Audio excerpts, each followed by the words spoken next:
Assalamualaikum warahmatullahi wabarakatuh. Perkenalkan, saya Yami Arisma dari kelas Sistem Informasi Reguler 5A.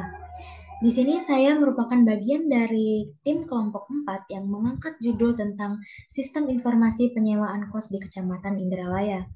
Di sini saya akan membahas tentang pembagian tugas yang sudah diberikan kemarin tentang materi Work Breakdown Structure atau yang kita kenal dengan diagram WBS.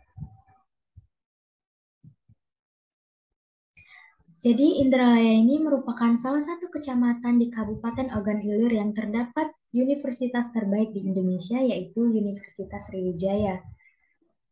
Banyak mahasiswa rantau datang ke Indralaya untuk melanjutkan pendidikannya. Salah satu masalah yang biasanya dihadapi oleh mahasiswa rantau sebagai pencari kos yaitu kurangnya informasi seperti ketersediaan, harga, fasilitas, dan lainnya yang menyebabkan pencari kos itu harus melakukan survei secara langsung ke lokasi yang berada. Hal itu sangatlah tidak efisien bagi pencari kos dari segi biaya, waktu, juga tenaga saat proses mencari kos. Dari permasalahan ini, kami menyimpulkan bahwa perlu adanya sebuah sistem yang dapat menyediakan informasi seputar penyewaan kos seperti ketersediaan, harga, fasilitas, dan lainnya, sehingga proses yang dilakukan pencari kos menjadi lebih efektif dan efisien tanpa harus survei langsung ke lokasi. Sistem tersebut kami beri judul Sistem Informasi Penyewaan Kos di Kecamatan Indralaya. Adapun beberapa tujuan kami, yang pertama untuk mempermudah para pencari kos mendapatkan informasi, yang kedua menghemat biaya, waktu, tenaga untuk mencari kos, dan yang ketiga menyediakan informasi seperti fasilitas dari kos-kos yang ada di Kecamatan Indralaya. Dan yang keempat, kami akan mempromosikan kos bagi pemilik kos. Sasaran dari proyek kami ini yaitu para pencari kos seperti mahasiswa rantau atau orang-orang yang bekerja di sini yang membutuhkan tempat menginap. Nah, pada pembagian tugas kemarin saya mendapatkan bagian untuk membuat diagram tentang perancangan sistem. Pada diagram perancangan sistem yang sudah saya buat, saya mempunyai 7 tahapan. Saya akan membahas dari tahapan yang pertama.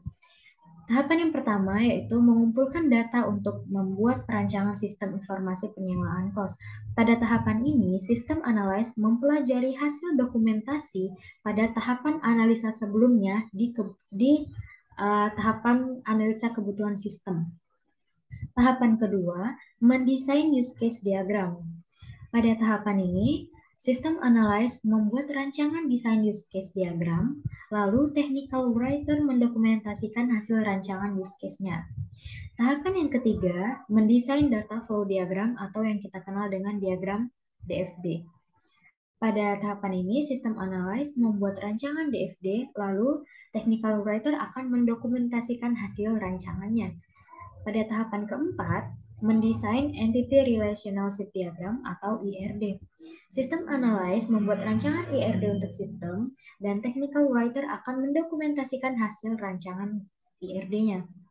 Tahapan yang kelima yaitu mendesain database untuk sistem ini. Nah, pada tahapan ini, admin database akan memilih DBMS mana yang tepat untuk digunakan dalam sistem informasi ini. Lalu, sistem analysis dan database administrator merancang desain fisik database system dan technical writer akan mendokumentasikan rancangan database-nya. Tahapan yang keenam yaitu mendesain user interface untuk sistem. Pada pada tahapan ini, sistem analis akan membuat rancangan desain user interface sebaik mungkin untuk sistem, dan technical writer akan mendokumentasikan hasil rancangan desainnya. Tahapan yang terakhir yaitu menentukan desain sistem informasi penyewaan kos. Pada tahapan ini, technical writer akan mengumpulkan dokumentasi dari semua desain sistem informasi yang sudah dilakukan sebelumnya, seperti desain use case, desain DFD, desain IRD, desain database, dan desain user interface. Desain user interface yang akan berguna untuk tahapan selanjutnya. Sekian pembahasan ini dari saya. Assalamualaikum warahmatullahi wabarakatuh.